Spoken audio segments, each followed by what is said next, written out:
নমস্কাৰ শ্ৰোতাসকল কোনো ধৰণৰ টকা নিদিয়াকৈ আপোনালোকে আকৌ শুনিব কোনো ধৰণৰ টকা নিদিয়াকৈ আপোনালোকে অপৰিঞ্চি হিচাপে 1 কোটিৰ পৰা 10 লাখ টকালৈকে আপোনালোকে টকা লাভ কৰিব আৰু যেটো আপোনালোকে অপৰিঞ্চি হিচাপে লাভ কৰিব যাৰ মূলত কোনো টকা দিব নালাগিব মানে শূন্য প্ৰিমিয়াম যেটো একেবাৰে বিনামূলীয়া আৰু হেয়া হল যোৱা 4 ছেপ্টেম্বৰৰ অসম কেবিনেটৰ কৰ্মচাৰীসকলৰ কাৰণে গুৰুত্বপূৰ্ণ সিদ্ধান্ত যেটো ৰাজ্যিক কৰ্মচাৰীৰ বাবে বৰ্ধিত বীমা কভাৰেজ আৰু ইয়াৰ অধীনত দুৰ্ঘটনাজনিত মৃত্যু বা অক্ষমতাৰ দুৰ্ভাগ্যজনক ঘটনাৰ বাবে ৰাজ্যিক কৰ্মচাৰী বা তেওঁলোকৰ পৰিয়ালৰ সদস্যসকলক বিত্তীয় স্থিৰতা নিশ্চিত কৰা হেতু কেবিনেটে নিম্নলিখিত ধৰণে শূন্য প্ৰিমিয়াম আধাৰিত বীমা কভাৰেজ প্ৰদান কৰাৰ বাবে ৰাজ্যিক কৰ্মচাৰীসকলৰ দৰমহা একাউণ্ট থকা ভাৰতীয় ষ্টেট বেংক বা আন যিকোনো অনুসূচিত বাণিজ্যিক বেংকৰ সৈতে বুজাবুজি চুক্তি স্বাক্ষৰ কৰিবলৈ অনুমোদন জনাইছে আৰু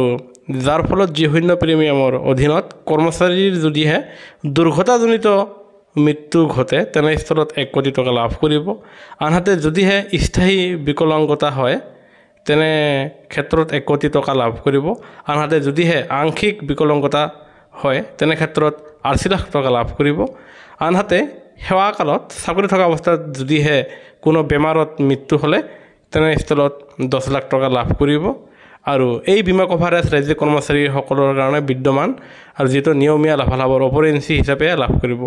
আপোনালোকে যি লাভ কৰে কৰ্মচাৰী হিচাপে তাৰ বাহিৰেও এইখিনি টকা আপোনালোকে অতিৰিক্তভাৱে লাভ কৰিব আৰু এই 1 লাখ টকাৰ যি লাভালাভ ইয়াৰ বাহিৰেও চাহ বাগিচাৰ কৰ্মী আৰু কৰ্মচাৰীসকলকে পূজাৰ বোনাছ আৰু যাৰ ফলত চাহ বাগিচাৰ কৰ্মচাৰীলৈ 20% বোনাছ পৰিশোধৰ বাবে অনুমোদন জনাইছে আৰু হেয়ে চৰকাৰী কৰ্মচাৰী আৰু পেঞ্চনাৰৰ প্ৰতিটো শেহতীয়া খবৰ প্ৰতিটো শেহতীয়া জাননী সকলো তৈয়াৰ পাবলৈ আমাৰ চেনেলটো লাইক আৰু সাবস্ক্ৰাইব কৰিবলৈ নাপাহৰিব ভিডিঅ'টো চাবলৈ ধন্যবাদ জয় অসম।